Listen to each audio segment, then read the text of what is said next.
Welcome to the Salience Podcast, where we identify what stands out from all the noise. Today on the Salience Podcast, we conclude Season 2 with a deep dive into quitting. In this season, we covered some of the downsides of culture, with topics that range from office politics to psychological safety and speaking up. We covered peer pressure to overwork and cultural elements of inaction on global problems. And we tackled some confronting topics like domestic violence, where we heard from Jackie Allen on culture and child safety, and Stella Avramopoulos about getting help to manage exit risk from domestic and family violence situations. Today, I'm delighted to be joined by Annie Duke. Annie is a former world champion poker player and the best-selling author of Thinking in Bets and How to Decide. I first came across Annie when Mike and I were finishing writing Resilience by Design. I really wish I'd read her books earlier in our research. What struck me immediately was the coherence with what we had written and Annie's thinking. One example was an emphasis on the quality of the relationship between conscious and unconscious modes of thinking, rather than forcing an either or, one good, one bad. And although we came across Annie's work late in production, we managed to slip an oblique reference to her into the artwork when we were describing OODA looping. Since then, Annie has published another terrific book, Quit: The Power of Knowing When to Walk Away, and she recently completed a PhD. Now, I'm tempted to spend the whole session learning about how to be as productive as Annie when writing, but I have a more pressing topic I want to explore. It's a return to managing exit risk from sticky situations, or downright deadly situations when attempts to quit could have major or even fatal consequences. These are the sort of choices that frontline workers often have to make. It's the challenge of quitting crappy jobs or a bullying boss when we might have to accept reduced salary and less favourable lifestyle. And it's the daily reality of people, mostly women, who live in abusive relationships. Welcome, Annie. Thank you for having me. That was a lovely introduction. Thank you. Oh, we've got so much to talk about. Before we dive into the science and the art of quitting, I'd like to know a little bit more about younger Annie. I'm thinking about before you were a successful poker player. And in Quit, you describe your early career aspiration for research and academia, which you've just cycled back and finished the PhD. Congratulations, Dr. Annie. And Thank you. And you describe in Quit how you had a bout of ill health that forced you to reconsider that path. You describe how your brother, a successful poker player, encouraged you to earn a living playing poker. And I'm curious about that personal example of quitting, and also what experiences before that, potentially as a young child or growing up and being educated or whatever it was, those sorts of other experiences that might have predisposed you to being immensely successful as a poker player. You don't just wake up one day and be a world champion poker player. What sort of things, antecedents, if you like, or precedents, set you up for that kind of pathway and that success? Yeah, I mean, it's an interesting question. And I feel like, some of it, I feel like it's a little bit of a, will be a Just So story where I'm trying to fit my life to how it actually turned out, if that makes sense. The first thing is that one thing is in our family, basically all of the social stuff that we did as a family was cards. Cards are games. And one of the things about card games, and it wasn't poker, by the way, it was things like gin or hearts, bridge. We played Scrabble. But the thing about games in general is that they really teach you to deal with uncertainty, because anytime that you're playing cards, there's a random deal of the deck and there's hidden information. I don't know what the other player is holding. It's true in Scrabble as well, right? Like the tiles that you happen to draw are subject to luck, and I can't see the tiles that you have in your hand. And so I think that there's something about that gets you really comfortable with deciding under uncertainty and trying to figure out how to, first of all, just deal with luck and understand probabilities, but also to start to figure out how another person's actions map onto the cards they're holding, and then to be able to build predictive models of other people's behavior, because two people could be holding the exact same hand but actually act quite differently about it. And so I think that from a young age, I was getting that training. When I went to graduate school, I mean, I was studying cognitive psychology. So I started to really, and my focus was decision making under uncertainty, actually. Specifically, I was not just doing that, but the first work that I was doing was on first language acquisition, which is how do you learn in uncertain systems, where somebody says a word and as a baby, you don't really know what that maps to, right? So you have to start to sort of unlock that. But John Barron was also there, who's one of the sort of founders of judgment and decision making, working in the same space as Daniel Kahneman and Amos Tversky.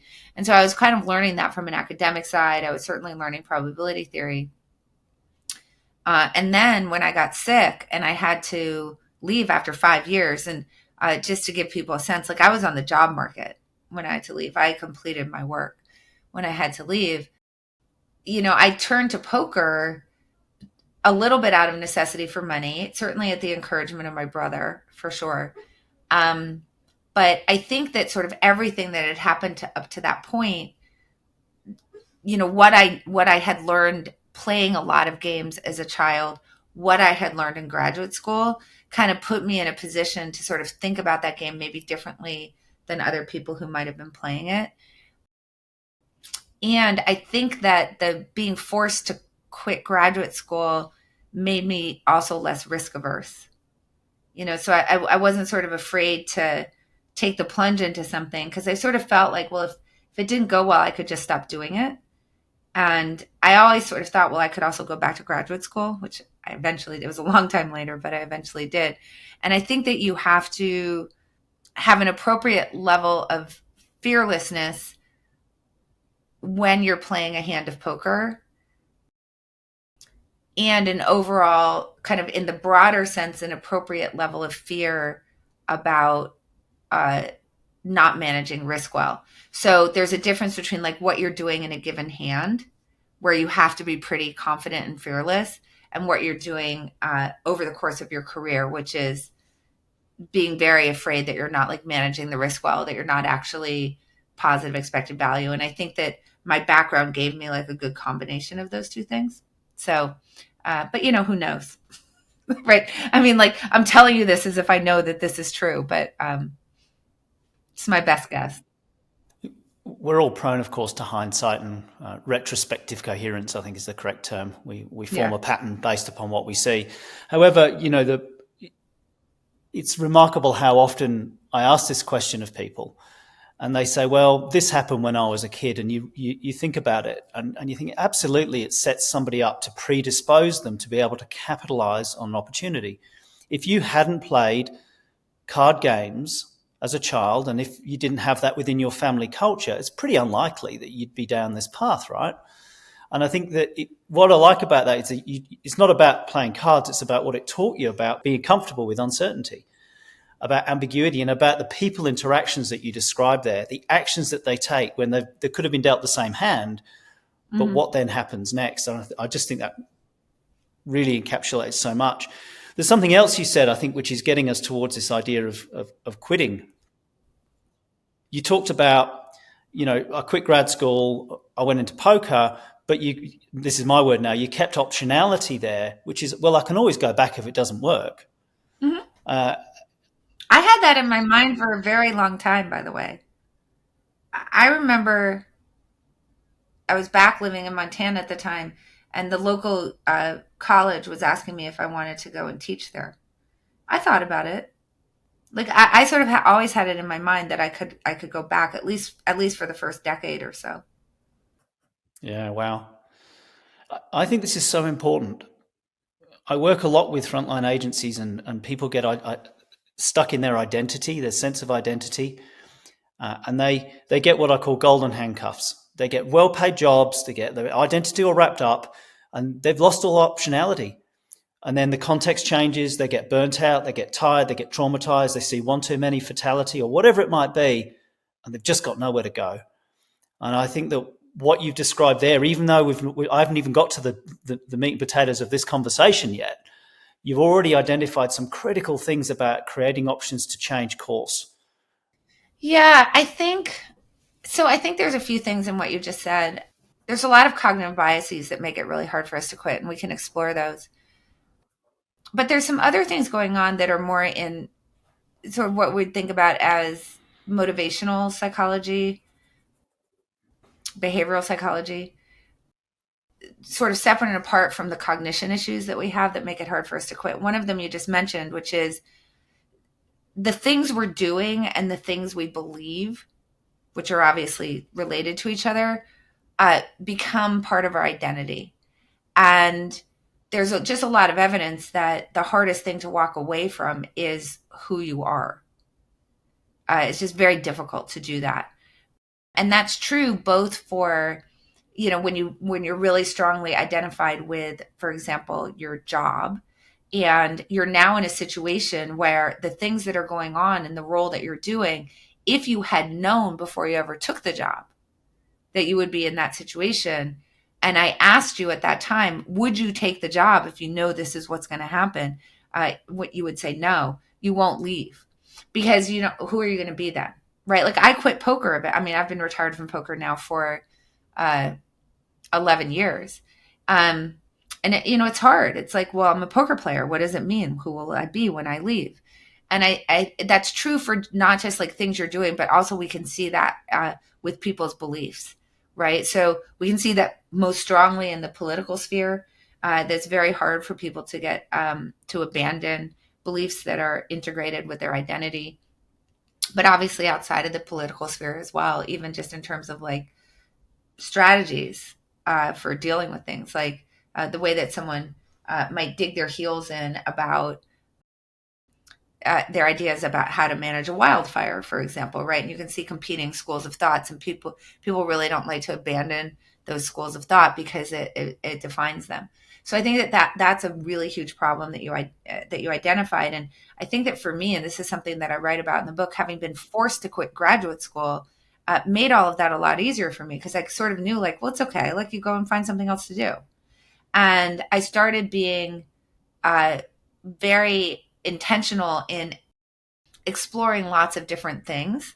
So I played poker exclusively for a while, but then I was also a speaker, and then I was writing books, and a lot of that was sort of overlapping. And then I rolled out of poker to focus on the books, and then I was doing speaking, and then I was also consulting, then I was also doing nonprofit. And I've always sort of like this idea of like, I'm not really what I do. And actually, I just want to explore things and I'll pivot from one thing to another relatively easily. And I think it's because I was forced to quit. Otherwise, I think that would have been much harder for me. The other thing that kind of goes hand in hand with that, and I'm sure you see this in the people that you work with, is that we have something called the ambiguity aversion. And so what that just means is that we prefer things we know to things we don't know, even when the thing we know isn't very good. So it's that idea of like, but if I quit, then what will I do? Right? Like, I don't know what my job will be then. I don't know where I'll end up. I don't know where I'll end up living. I don't know. And that the not knowing is incredibly hard for us as human beings. And part of quitting is often walking into that sort of ambiguous wilderness where you don't really know where you're going to end up, and being willing to do that. And I think that that's also really difficult. Now, exploring other options helps that, because what I can tell you is I have never quit a thing except for when I was forced to quit graduate school, where I did not know exactly what I was going to go do. And the reason is that I was exploring other things, and I was doing more than one thing at once. So I always knew what I was going to walk into. So I was a poker player, but then also a speaker, where I was speaking to businesses about risk and cognition and how poker might inform the way that they would think about that. I did that for a decade. So when I left poker, I was going to focus on speaking, and then I wanted to write these books that were based on the speaking. So it wasn't unknown for me at all, but that's generally not the case. And so what you're bringing up is it's just very helpful to keep your options open, to preserve optionality, because it helps with both issues. It stops you from having your identity so pegged to one thing because you're sort of thinking flexibly in the first place, but it also reduces an impediment to walking away, which is that you're not walking into the unknown. You're walking towards something that you already have an idea about. Mm-hmm. I think reflecting on what you've said there and the importance of that, I'm currently reviewing our resilience program for recruits for different frontline agencies. And I realize that this is something that I really need to build in from day one. And I think you mentioned that about preparing ahead before you take the job. I really like that. I think that for recruits, it's like, okay, this is what you're doing. You're about to embark on your training. Let's think about this right from day one. How can we build in optionality? And I love the words, you said, I'm not what I do. And I think that's so important for frontline professionals, that they don't become what they do. Yeah. And I would add, just on the frontline professionals part, is that one of the things that's very clear in the research is that the more that the thing you do or your beliefs, it makes you stand out from the crowd, the more that this is a problem. So, you can sort of intuit this, right? Like, I think that most of us at some point in our lives believed that Pluto was a planet, but that wasn't a belief that made us stand out from the crowd because everybody believed it. So then, a bunch of astronomers said, oh, by the way, not a planet. And we all said, okay. Nobody, we were like, all right, I changed my belief. But that's not true for flat earthers. I can show flat earthers a lot of evidence that the earth is not indeed flat. And it doesn't really matter because that belief is something that causes them to stand out from the crowd. There's some great research from John Bashirs and Katie Milkman on this idea that when your belief is non-consensus, it's harder for you to abandon it. And that's also true when what you're doing makes you stand out from the crowd. So being a frontline worker is unusual. It's different than what most people do. And I think that those things are much harder to walk away from. I felt that when I was thinking about retiring from poker. Now, I had a lot of options, which I think made it a lot easier for me. But when people say, ooh, when you say, this is what I do, and they go, oh, that's going to be the hardest thing to walk away from. If if someone says to you, what do you do? And you're like, I'm the executive assistant to the VP or whatever, like there's a billion people who do those kind of things. You won't have as much trouble walking away as someone who does do something where people say, oh, that's so unusual. That's amazing. The things that people say when they find out that you're a frontline worker is going to make it harder for you to leave. Mm-hmm. Yeah, I think as well as there's all sorts of issues around being a frontline worker and this idea of resilience, and I think it's quite unfortunate the way that it's sometimes perceived. It's often perceived as just the ability to push on no matter what, that grittiness. And I really liked in your notes section of your book, actually, you talk about, in my words now, this is about the paradox of resilience. Resilience is about the ability to be able to push through in really, really challenging situations.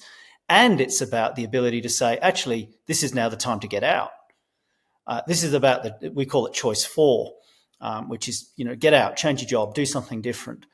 Can you tell us a little bit more about that sort of paradox of, I think you talk about grittiness, the celebration of actually I made a good decision to quit. Can you tell us a bit more about that? Yeah. So, it's interesting because I think that we all recognize that it's a positive quality to be able to stick to something that's really hard, that's worthwhile. The ability to push through. It's something that we try to instill in our kids, and rightly so, by the way, because kids, unlike adults, will generally quit too often. Because they can't necessarily see the goal, I think is part of the problem, right? But when you think about that in relationship to resilience, if you're pushing through something to get to a hard goal, we see that as a sign of character, because we recognize that that's hard. And when we're willing to do hard things that get us rewards that are worthwhile, we all say, you're amazing. The problem, though, is that is only amazing if the thing you're doing is worthwhile. So this is where it gets tricky, is that we have a sort of default to say, well, I should push through because that's resilient, and that means, resilience, and that means that I'm gritty, and that's the thing you're supposed to do in order to have good character. And we forget about the if it's worthwhile part, because it has to be worthwhile. So if I'm trying to summit Everest and I have good oxygen and I still have daylight and it's not taking me too long to get up there and all the things, and I don't have hypothermia, all the things that make it so that while it is very hard and certainly dangerous, that the reward that I am going for is worthwhile in comparison to whatever risk I'm taking and whatever really awful physical discomfort I am subjecting myself to. And we're very amazed by people who make it to the top of Everest under those circumstances. However, if there's a blizzard and you still continue to the top of Everest, you are gritty, but not in a good way. So it's this idea of what's worthwhile. And it's very hard for us to understand that because we're being asked to forecast the future, right? At the moment that something becomes not worthwhile, you will not yet have fallen into the crevasse. You will not yet be dead on the side of a mountain. The not worthwhile happens before that. And the issue that we have, because we so think about grit, resilience as grit, we sort of take those two things as synonymous, right? Is that we default toward, well, I'm just going to push through. And what that means is that we generally won't quit until it's no longer a choice. Literally, until it's not a choice anymore. We won't quit. And that is not a good decision. And I would argue that someone who is willing to quit before that point is actually demonstrating a lot of courage, because they are having to walk away before they're sure that they know there was no other choice. And if you walk away before you're sure that there's no other choice, then you're going to question yourself. You're going to wonder what would have been. You're going to sit there and marinate in the counterfactual of like, what if I kept going? Maybe it would have worked out. Maybe it all would have been great. You're going to have people asking you, well, why'd you quit? And you're not going to be able to say, I did everything I possibly could, and I didn't have a choice. And I think that that's actually really hard. This is separate and apart from having to sort of go off into the wilderness, right? Of like ambiguity, which we've already talked about, to give up things about who you are. So, I think that what's interesting is like, I think one of the best examples of this is what happened on Everest in 1996, where they're climbing up Everest and there's a turnaround time of 1 p.m. This is a risk management strategy. If it's past 1 p.m. and you haven't made it to the summit yet, you should go back to Camp 4. And it has to do with descending the southeast ridge in darkness, which is a bad thing to do. One of the expedition leaders gets up to the summit at 2 p.m., Rob Hall. Notice that that's 1 hour past the turnaround time. And then his client, Doug Hansen, gets up there at 4 p.m., which is 3 hours past the turnaround time. Now, Doug Hansen immediately dies. And Rob Hall, very shortly thereafter, dies on top of the mountain because he doesn't have the energy to get back down. Now, when you read or watch a movie about that, Rob Hall sort of is painted in a very heroic fashion. He got up to the summit and waited for his client, except that it's a single file down to get down. So he could have gotten his client on the way down. But notice that we lionize this person. We see this as like a big act of courage, that he went up there, got there an hour late, and then waited for another 2 hours for his client to arrive.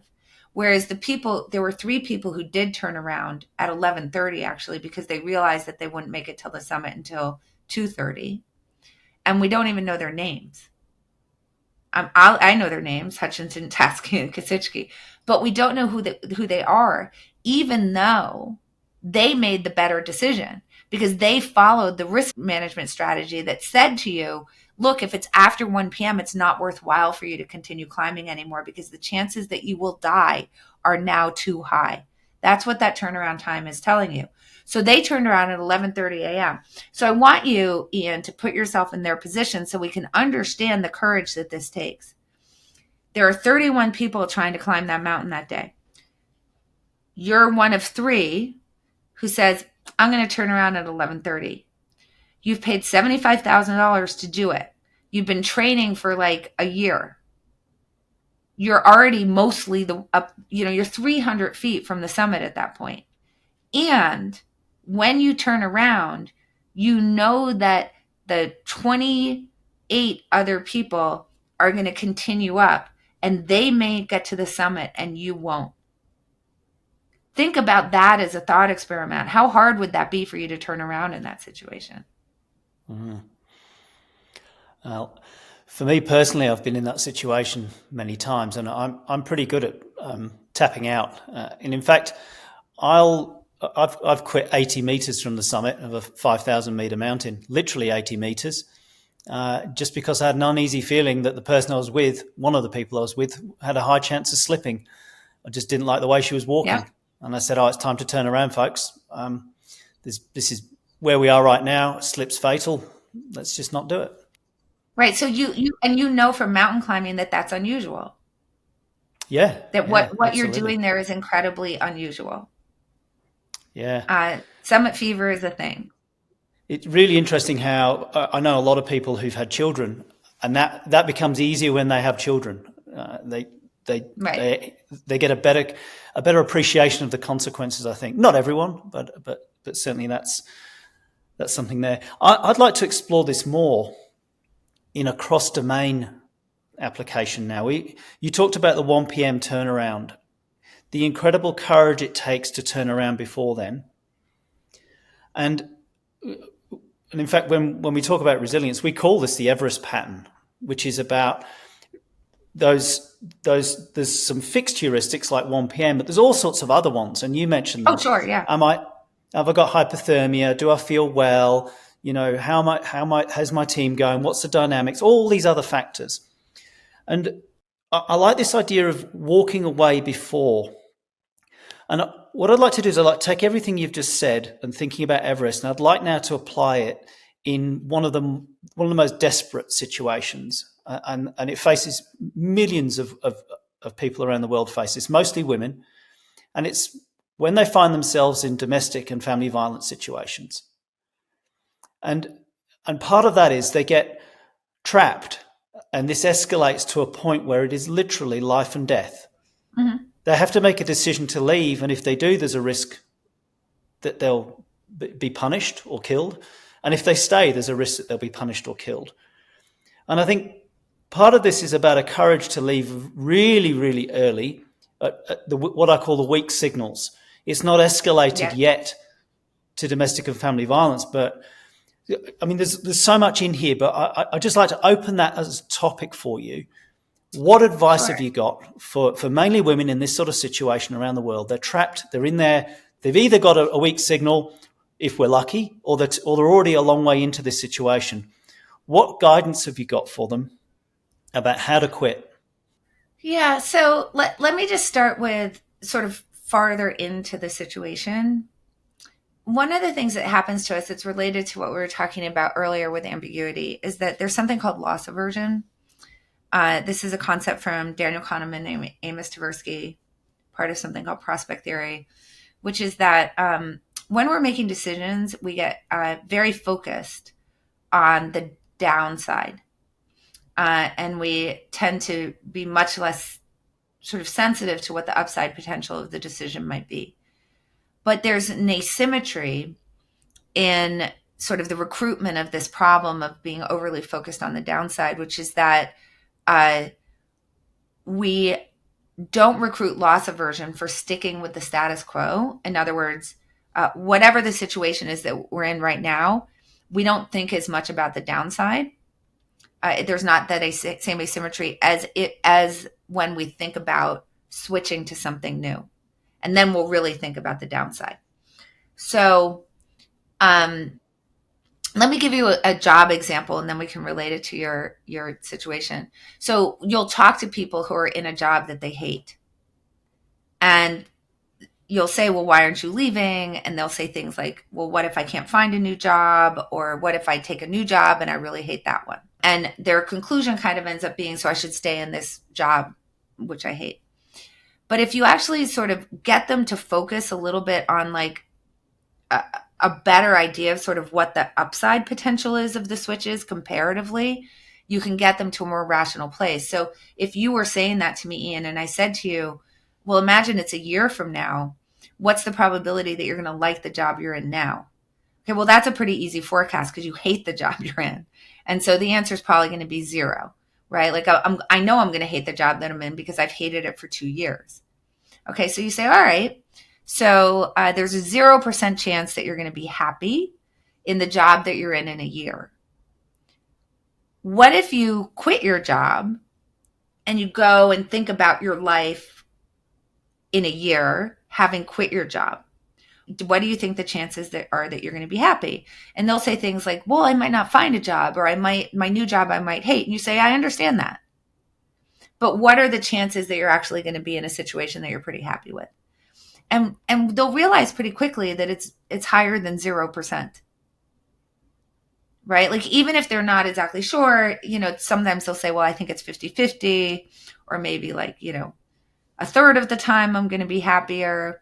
And you're like, okay, well, is that better than 0? And that will get them to leave. So if we put it in like a domestic violence situation, people will say like, I'm afraid to leave because what if they come after me? What if they hurt me? What if I can't support myself? What if, so on and so forth, right? So we can think of all the things that someone might say that would prevent them from leaving. But if you ask them the simple question, given where things are right now, what do you actually think the chances are that you're like alive in a year, right? In that situation? Or that what do you think the chances are that you're going to be badly hurt in the next year? They're going to put those chances up at around 100%. So if you say to them, what if you leave? I understand that bad things may happen if you leave. What's the probability, though, that those bad things happen if you leave? It's going to be less than 100%. So you have to get them away from this sort of real, like, laser focus on the bad things that could happen from switching, right, which is now leaving, and get them to understand that there's a certainty around bad things happening if you stay in the situation that you're in. But if you switch, you're actually opening up other possibilities. So yes, in that set is a bad thing, but you have now expanded the possibilities from what might happen to you in the future. And I think that you have to frame it that way, because otherwise people will have a tendency to stick with the status quo, because they're just much more tolerant of bad things happening from not doing something than from doing something. So that would be like when they're pretty far down the path, I would just use that strategy. It's a strategy that works very well. It tends to create a lot of light bulb moments, and it's not the natural way that we think. Yeah, I'm really interested about hearing a little bit more about weak signals and that earlier decision making when we're having to work with much less information. And in the context of domestic violence, it might be that that's not really manifested yet, but you're starting to see enough things that go, oh, hang on, something's not right with this guy. So here's the issue, is that we have the intuition that after having started something, if we start to get signals that things are not working out as we had hoped, that we will react to those things rationally and we will quit. But we don't do that. Instead, and this is something called escalation of commitment, instead we tend to escalate our commitment to the situation that we're in. And by escalate, we could see that we're seeing weak signals, and we start to and I'm sure that you've seen this, when those weak signals are occurring, that someone gets more committed to the relationship, they make more excuses for the other person. They believe more that things will turn around. This is in the weak signal stage, right? So, the problem is that this intuition that we have, that when we see signals that tell us that we ought to walk away, that we will, that intuition is just really off base. It's just really wrong. And so what can happen, and I'm sure that you've seen this, is that a person who can look at another person's relationship and see that there are signals there that say that if I were in that person's shoes, I would probably be thinking about leaving. When those signals are occurring for them, they do not react to them in the same way that they think that another person ought to, because we just have this tendency to stick.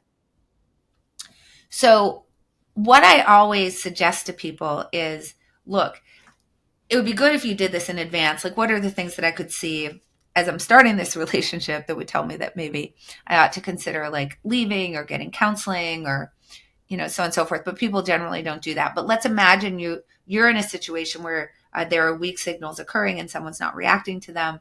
And when you talk to them about it, they say, yeah, but, but that doesn't really mean that it's going to escalate, but that doesn't mean this, but that doesn't mean that.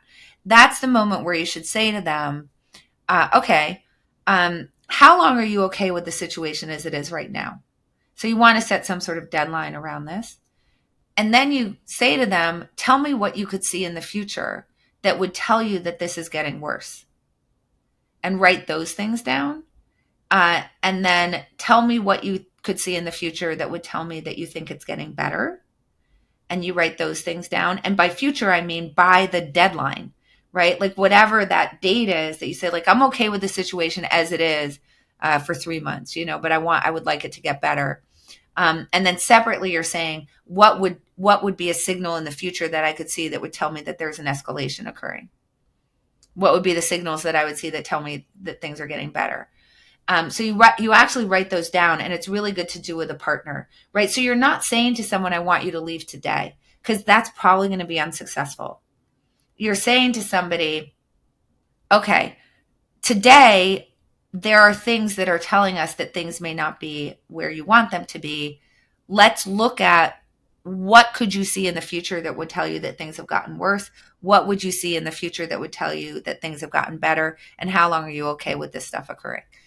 And then you do a last step, which is, what are the inputs?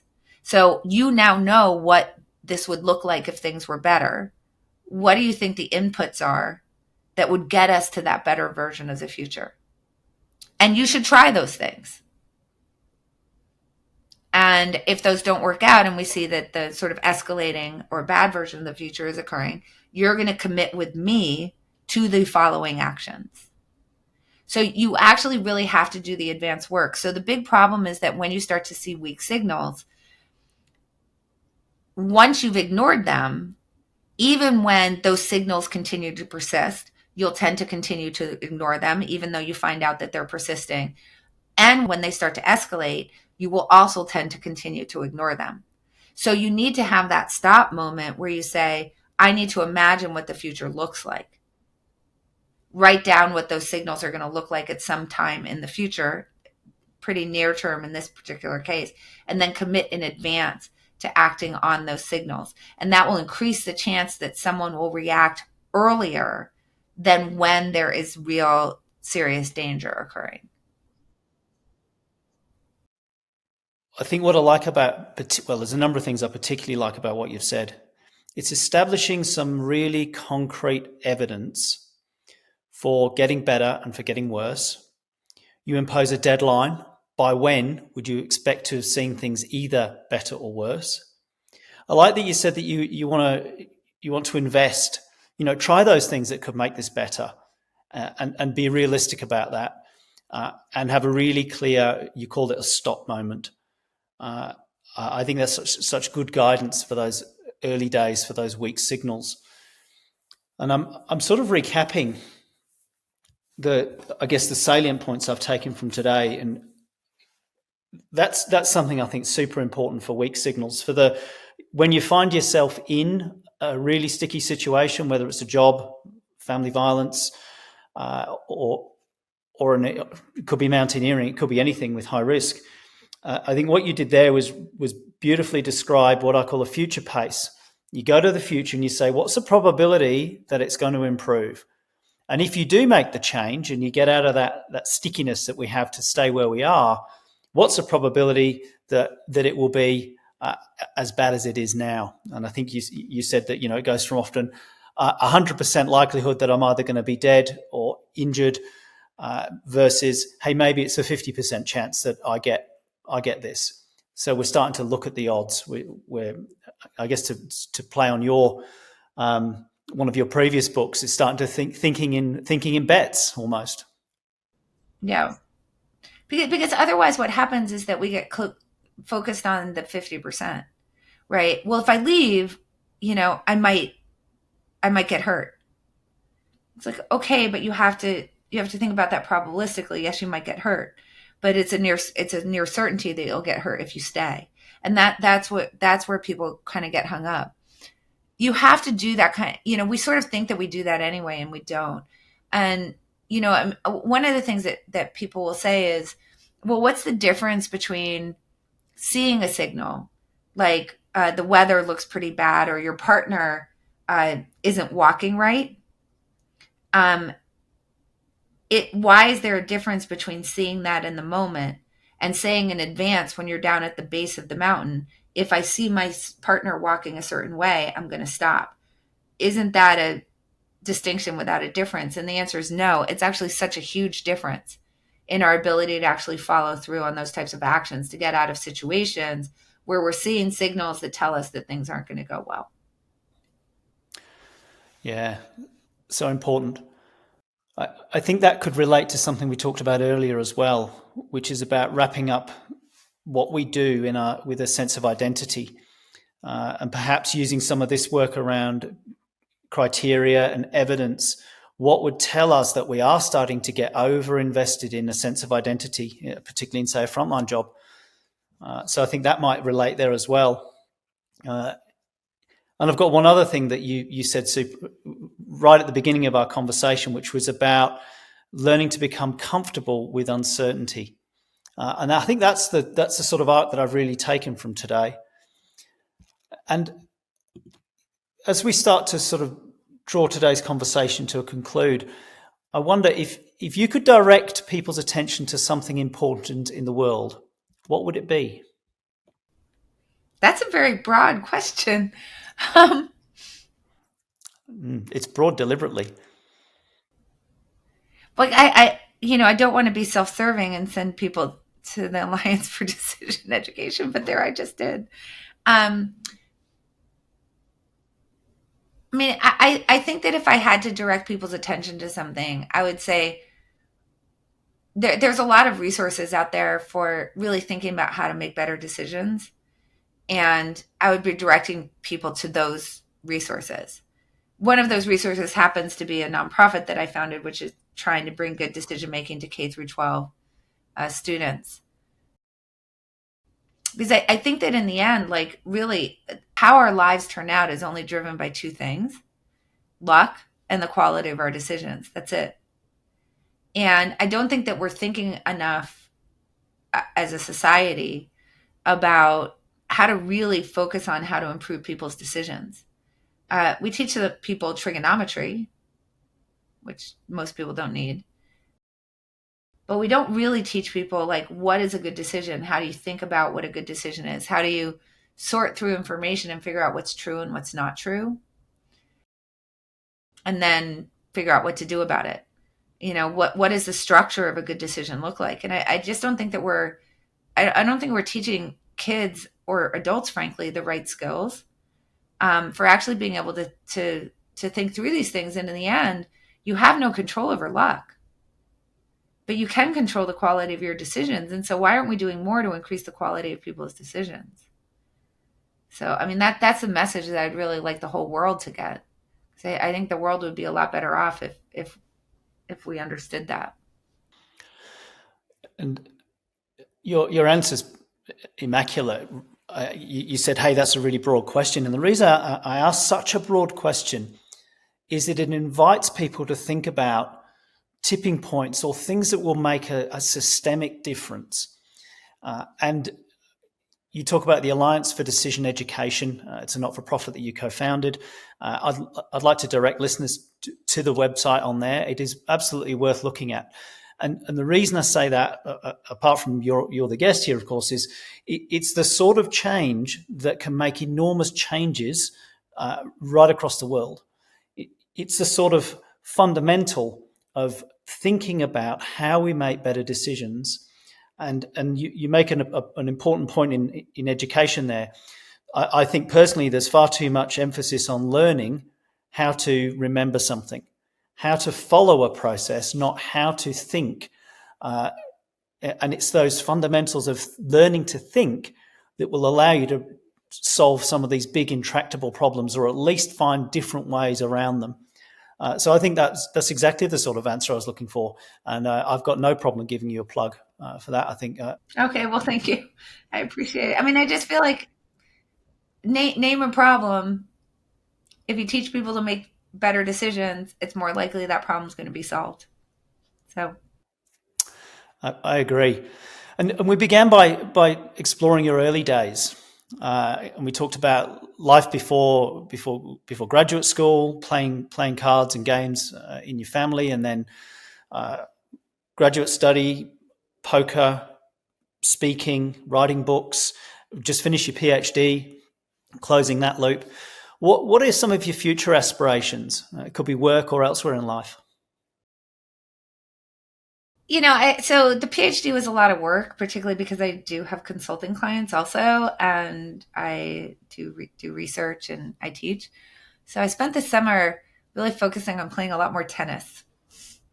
So that was one thing I did a lot of this summer. I think that I've had so many different experiences in my life. Like I've sort of sampled a lot of bright, shiny objects. And the thing that I've really learned about myself is that it all comes down to, like, I really love teaching. And if you think about, like, the act of writing a book is an act of teaching, that's really what it is. Consulting is an act of teaching. Teaching is obviously an act of teaching. Even when you get down to research, it's like you're trying to discover something interesting about the world to be able to communicate it to other people.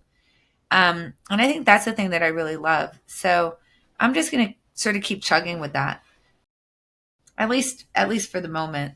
So I have another book that I'm thinking about. I may start in the fall here. I'm going to continue teaching my classes, and I'm going to continue doing my consulting and speaking, because I think that after a lot of twists and turns, I've really settled into understanding that that's what makes me really happy. Well, I look forward to the next book. I'm in awe at how prolific you are with your writing. I might need to have a conversation with you offline about learning how to write so quickly. Thank you for today's conversation. I've learned an enormous amount, and I think there's some really good practical advice in there for our listeners. And I really encourage people to read your work, particularly Quit. It's online all around the world. Terrific book. And thanks very much, Annie. Well, thank you so much for having me, Ian. We hope you enjoyed this episode of the Salience Podcast. Please leave us a review and subscribe wherever you get your podcasts. You can also subscribe to the Frontline Mind newsletter by visiting our website at frontlinemind.com. Have you got a topic you would like some more salience on? Send us a message on LinkedIn or email team@frontlinemind.com.